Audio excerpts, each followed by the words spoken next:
Boa tarde e a paz de Deus sobre todos aqueles que venham ver e ouvir esse pequeno vídeo sobre a poderosa palavra de Deus. Jesus diz em São João 5,39 desta forma: examinai as Escrituras, porque julgais ter nela a vida eterna.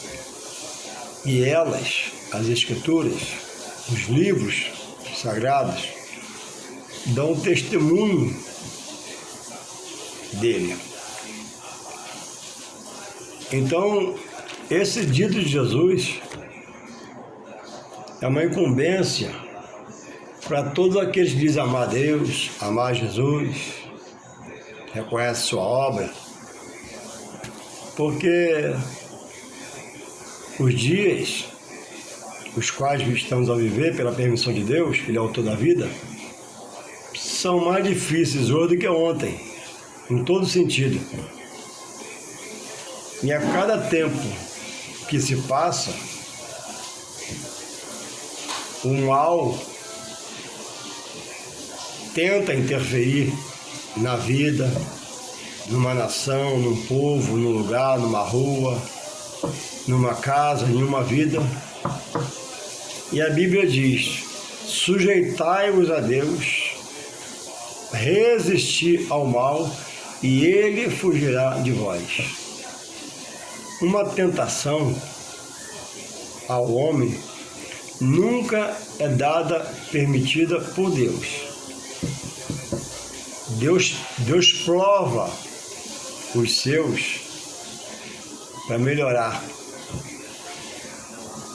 para permitir que ele veja as coisas, passe coisas que venham a trazer o engrandecimento. O mal, entre outros nomes dados a ele, ele é tentador. E ele é sagaz, tem seus radis, e ele busca o dia todo de uma vida tentar aquela pessoa em alguma área específica, ou em muitas áreas, ou em todas as áreas, ou na vida toda, para tirar a pessoa do prazer de viver, tirar a pessoa do centro da vontade de Deus, tirar a pessoa da visão de se chegar a Deus. Então é preciso entender que o reino de Deus não é comida e nem bebida, mas justiça, paz e alegria no Espírito. A Bíblia diz: achegai-vos a Deus, para que venha a essa pessoa que assim faz o refrigério da sua presença, a presença de Deus. Ela refrigera, ela te leva a pastos verdejantes, como diz o salmista Davi no Salmo 23. Ela te leva a águas tranquilas. Ela tem esse poder de governar você, dirigir você para o próprio Deus. E Deus, pelo seu Espírito Santo, vai te governar e vai te revelar coisas grandes e ocultas que você não sabe. Vivemos dias em que temos ao nosso redor, de redor, pessoas que mudaram de lado, mudaram de pensamento, sentimentos acerca das Escrituras, dizendo coisas absurdas sobre a palavra. Princípios que Deus estabelece não podem ser quebrados. E a Bíblia diz em Apocalipse 22, 18 e 19, aquele que tirar qualquer parte da palavra, por sua visão humana, ocultando a verdade, também será tirada dessa pessoa a sua parte na árvore da vida, que representa ser salvo, a salvação. E quem acrescentar terá sobre ele as pragas desse livro, da parte de Deus. Então é preciso buscar estar no ponto de equilíbrio. Por exemplo, há uma pregação hoje bem acentuada nos meios de comunicações que a Bíblia foi escrita pelos judeus, só para os judeus.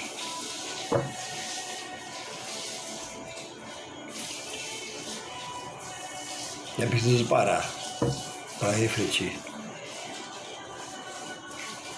Então, quando Jesus prepara e permite o apóstolo Paulo e faz dele o apóstolo dos gentios, Jesus delirava, Jesus estava fora de si, e quantos trabalhos Paulo abriu na sua militância na obra de Deus.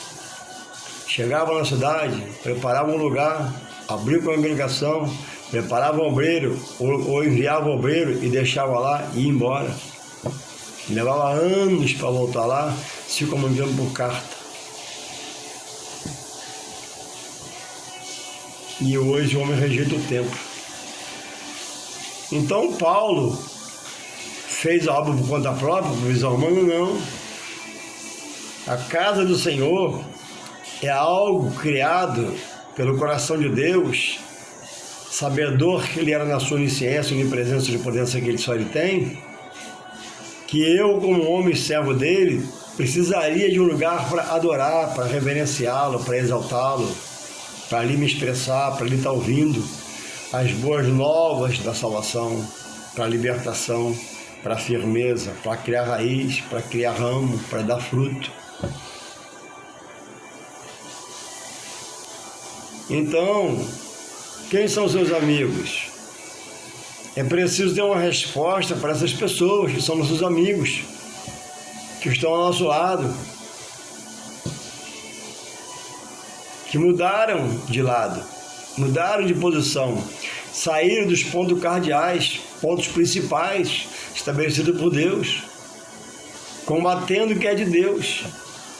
Então, não foi esse que eu leio hoje, o evangelho que Paulo pregou aos gentios. Logo cai por terra a tese deles de que o evangelho foi escrito pelos judeus só para os judeus. E é uma coisa tão notória, tão berrante o que é colocado, tão absurdo, né? Que a minha fala já joga o pesar deles por terra. Qual evangelho Paulo pregou? Não foi esse? Qual a igreja Paulo revelou? Não foi de Cristo como cabeça?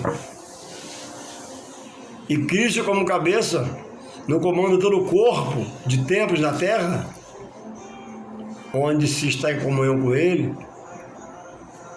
Essas pessoas, observando-as, as suas falas, se apega ao escândalo. Nenhum escândalo, em tempo nenhum, em área nenhuma da vida de alguém, material, espiritual, sentimental, nenhum escândalo, ele é base para nada. Porque o escândalo é uma profanação de alguma coisa, é um roubo, é uma subtração, é uma coisa trágica, uma coisa ruim, é uma quebra de aliança, é uma infidelidade e por aí vai fora. Então o escândalo não pode ser a base para mim viver o meu evangelho, porque Deus poderia mandar os anjos, pelos anjos pregar o evangelho. Abrir esse trabalho em nome de Jesus, louvaríamos, e na hora da pregação viria o anjo pregar a palavra nas igrejas. Desceria o anjo. Vamos ouvir a palavra, vamos orar. Aí o anjo desceria e pregaria. O anjo da paz de Deus. Mas Deus não fez assim. A Bíblia diz que Deus deu doutores, pastores, evangelistas, presbíteros, diáconos, diaconisas é bíblico, menos pastora. Pastor e bispo é rebeldia, não tem amparo bíblico. A igreja, então não foi o homem que se deu à igreja? Deus deu homens ao corpo, a dirigir o corpo na terra. Ah, mas o homem falha. Mas tem um bom exemplo. O homem fez, o homem faz, o homem é. Mas tem bons exemplos.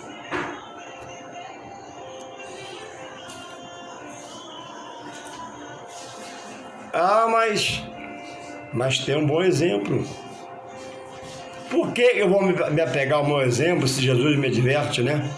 Que haveria homens tendenciosos a pecar, a errar, amantes de si mesmos, depravados, aparências de piedade, cara de amor, sentimento de amor, sinceridade, humildade, mas por dentro é uma ovelha, é um lobo devorador, por fora parece ser ovelha. Mas Jesus diz, maldito homem, confia no homem. Eu não posso amar o meu líder espiritual onde eu estiver, a ponto, de entregar minha vida a ele particularmente e não entender que a coisa é espiritual. Tem que amá-lo, orar por ele, ajudá-lo. Amém. Mas minha casa é minha casa. Ali está minha esposa, minha filha, meus filhos, etc e tal. Que alguém tenha em família. Então, pessoas entregam-se totalmente na mão da liderança, que a homem pode falhar. Daqui a pouco vem decepção. Por quê? Não fez o mesmo com Jesus, para se aplicar a aprender, se aplicar a receber as revelações, ser prudente, ser sensato. Louvado seja Deus. Combatem a palavra, levantam teses que a própria palavra, com outro texto, derruba a tese deles. Então, quem você, nesses dias difíceis, está ouvindo? Aonde você congrega? O que falam para você? Muitas lives na televisão, na internet, e tem uma que eu vejo sempre, tá assim: graça sobre graça. Olha só, para esse líder que combate princípios bíblicos, e muitos seguidores estão atrás dele, gente que era até obreiro da casa do Senhor para segui-lo, ele diz que a graça, o ministério dele é a graça sobre a graça. Quer dizer, a graça é a única de Jesus. Pela graça somos salvos. Não vem de vós, é dom de Deus. Aí, a graça sobre a graça é a graça pela visão humana desse líder. Aí ele combate os manjares estabelecidos por Jesus. Pontos cardeais não podem ser retirados, excluídos, dizendo, não vou repetir para não ser repetitivo, você já me conhece, que os manjares na graça eram só para os judeus. Mas aí você vai para a Bíblia e vê lá o apóstolo Paulo, cheio do Espírito Santo, orando e pessoas sendo batizadas no Espírito Santo. Aí você vê o Espírito Santo impulsionando a Paulo a viajar quilômetros para abrir uma pregação lá naquele lugar longínquo.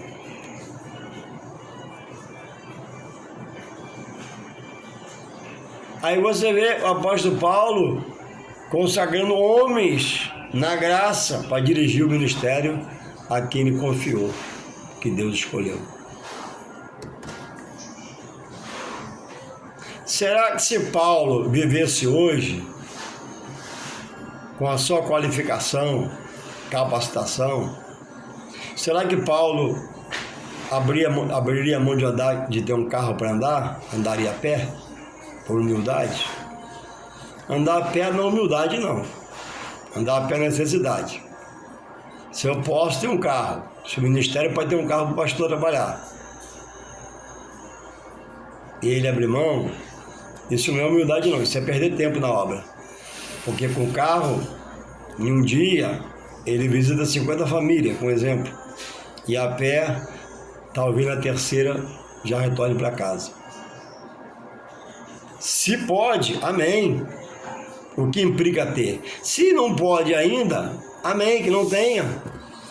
E o que tenha não seja escândalo para outros. Mas alguns têm abusado, é verdade. Alguns têm sido pé de tropeço para outros, é verdade. Alguns têm sido barreiras para outros irem, é verdade. Mas não seria assim, disse Jesus. É isso, ó. Meus servos, vocês vão ver coisas terríveis, coisas trágicas, escândalos terríveis. Ele não falou, ó, o escândalo vem. Mas ele diz, ó, ai, esse ai é uma sentença, ai por quem o escândalo vier. Esse ai é como uma reta do Senhor. Vai cobrar. A mulher é infiel ao cônjuge, ou vice-versa. Mas a pessoa arruma outro companheiro, se casa, é feliz. A vida não acaba. A pessoa chega no emprego como eu, ó, foi mandada embora, depois de tantos anos. A vida não acaba, procura outro emprego. O colega rompe relações com você, não quer mais, virou seu inimigo por conta dele. Você nem entendeu. Você arruma outros. Por que no espiritual o homem quer romper e não quer mais para outro lugar?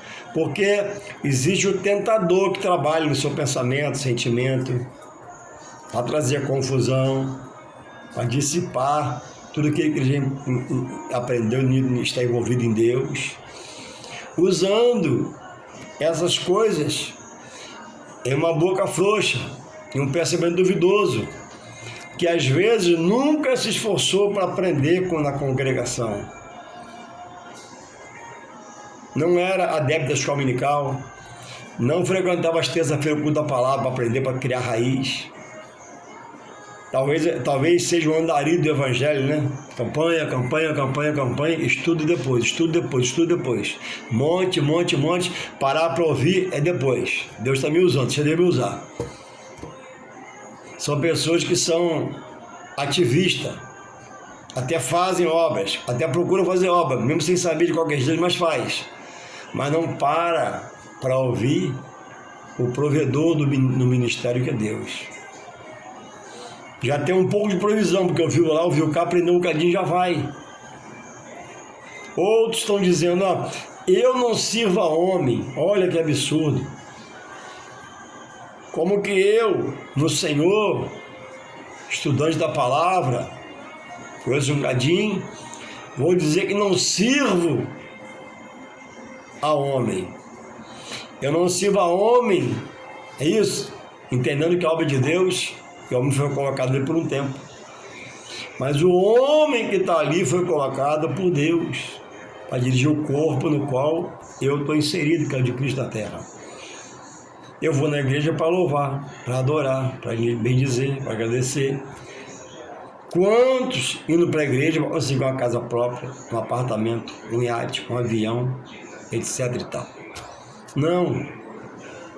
Essas coisas, se você trabalhar, se você tiver condições, ou se Deus quiser multiplicar a sua bênção, te abençoar, Ele vai te dar, você vai ter. Se do contrário, você não vai ser rico, mas você não pode nunca deixar de ser rico espiritualmente.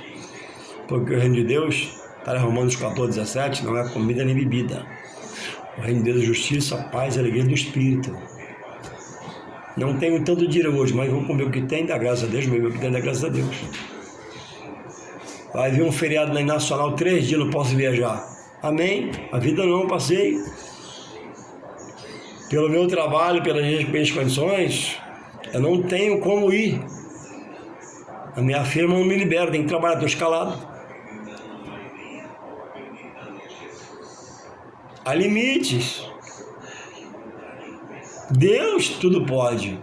E pode nos abençoar de uma forma tal que a porta se abre e me conceda tal graça de ter essa condição. Mas eu não tenho. Quantas vezes eu tenho dinheiro Posso ir, mas não posso ir, mas não vou, é do trabalho, é da escala. E se for, quando voltar, vai ser mandado embora. Recebendo advertência, então não posso ir. Porque o meu trabalho é mais importante que um passeio, como melhor que seja. A vida não é um passeio, a vida é o dia a dia, o trabalho vai me sustentar. Então, enquanto eu não posso, eu me aquieto, fico com desejo, fico à vontade. Esse contentamento te faz você ser rico espiritualmente em Deus. E na perseverança vai haver um momento, né, que Deus vai te proporcionar dias melhores. Ele vai criar. Porque a Bíblia diz que Deus trabalha por aquele que nele espera. Eu espero ter dias, né, de mais folgas. Não é por força, é violência, é pelo Espírito Santo. Não é pela minha visão, é pelo Espírito Santo. Não é pelo meu querer, pelo Espírito Santo. É em oração a Deus, é em consagração, é em jejum. É santificando, se qualificando, se capacitando, desejando, é querendo. É ser aguerrido, é ser arrojado. Não olhar para a nuvem, não olhar para o sol, caminhar. Deus não quer ouvir minha mazela, Deus não quer ouvir como eu estou, Deus não quer saber como meu bolso está. Deus já me conhece em toda a minha forma de ser. Então, cuidado com quem te rodeia e o que fala para você. Principalmente os que condenam a palavra. E eu vou repetir aqui para dar uma condição de se refletir. Os desigrejados, os que romperam com a verdade de Deus, dizem que a Bíblia foi escrita pelos judeus só para os judeus. Amém. Então, quando o Senhor Jesus mandou Paulo pregar aos gentios, que somos nós convertidos pelo Evangelho, que Paulo pregou, Jesus delirava. Cuidado com quem você está ouvindo.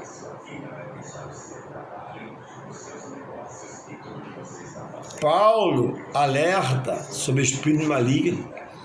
Paulo, chegando na sua segunda viagem missionária, passava em um lugar, quando ele ia para oração com a sua comitiva, de alguns irmãos, todo dia a moça falava para ele: lá vai o santo homem de Deus. Passou um dia, passou 2 dias, 3 dias, 4 dias, aquilo balançou Paulo. Porque certamente Paulo sabia, né, o que ela fazia, passou a saber. Ela adivinhava as coisas. Ela tinha 2 senhores que cuidavam dela. Era escrava deles para arrumar dinheiro. Porque ela revelava. Ela tinha dela um espírito de engano. E Paulo, certa feita, entendeu, porque Paulo conhecia a palavra, né? Que ninguém pode dizer que Deus é anátema pelo Espírito Santo de Deus. Ele não faz isso. E ninguém pode dizer que Deus é santo, eu sou um santo de Deus, não é isso? Através do espírito de engano, que ele não confessa. Mas vejamos nós nessa passagem, ela diz o quê? Lá vai o santo homem de Deus. Ela está confessando que ele realmente é um santo homem de Deus. Mas Paulo entendeu, pô, essa menina é demoniada. O demônio não vai confessar isso, mas está confessando por quê? Por que ele confessava? Para Paulo não chegar a ela e repreendendo os perigos, ela fosse liberta. Mas Paulo, entendendo a farsa montada pelo mal, nem foi pelos seus 2 senhores, pelo mal. O mal impulsionou ela a falar assim, ó, lá vai o santo homem de Deus. Paulo, peraí, mulher demoniada que adivinha as coisas, tem um espírito maligno, me chamando de santo, o diabo me dizendo que eu sou santo? Não, tá errado. Paulo entendeu que era um espírito de mentira na boca dela. E Paulo a repreendeu e ela foi liberta. E por ela ser liberta, aqueles 2 homens, que era dono daquela moça, possuía aquela moça, foi a magistrados e Paulo foi preso. Deu uma confusão na vida de Paulo terrível, mas Deus foi com ele e deu libertação. Então, esse evangelho Paulo pregava.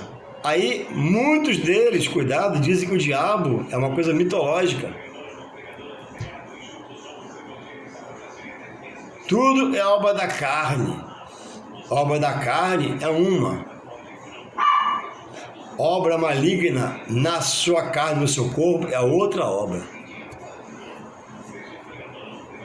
Vontade humana é um tipo de pecado sobre o que não pode se fazer. Agora, manifestação maligna é a obra do diabo na vida da pessoa usando o seu corpo. E aí eles dizem que o diabo é uma coisa mitológica. Tudo é carne. Eles dizem que morreu, acabou, enterramos o espírito. Aí a Bíblia diz em Eclesiastes 12:7, né? Que o pó volta à carne e o espírito volta a Deus que o deu. O espírito é da terra do alto. Ao juízo proclamado por Jesus na sua palavra.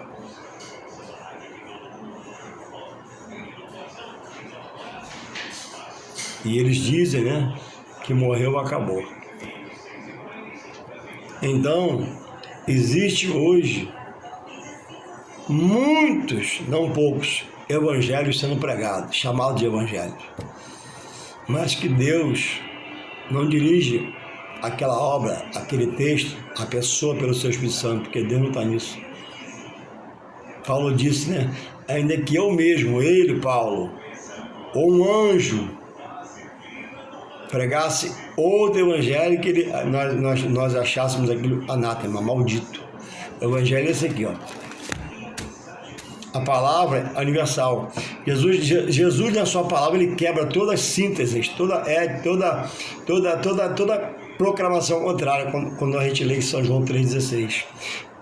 Quando diz, ó, porque Deus amou o mundo de tal maneira, uma maneira tal, todos em pecado, que deu o seu único Filho para que todos, sem exceção, não pereça, não se perca, mas tenha vida eterna com Deus, porque há uma vida eterna sem Deus. Então que possamos refletir, está acabando aqui o tempo do vídeo, possamos refletir, examinar a Escritura, ver aonde você está indo, observa onde você congrega. Em muitos lugares já se condena o batismo, já se condena a ceia, casamento e outras coisas mais. Dizem, né, que a Bíblia precisa ser atualizada. Não existe mais livro, né, para o dia a dia do que a Bíblia em todo o tempo. Gerações já passaram e a palavra é a mesma. Passarão os céus e a terra, mas a minha palavra não passará. Então, medita onde você está congregando. O que você está ouvindo? Você frequenta a escola dominical? Por que não? Está sendo omisso.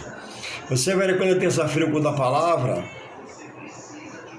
Por que não? Olha, Deus me chamou e me mostrou uma nova vida, uma nova porta estreita. E Ele está esperando que eu me interesse e me esforce para estar nos trabalhos.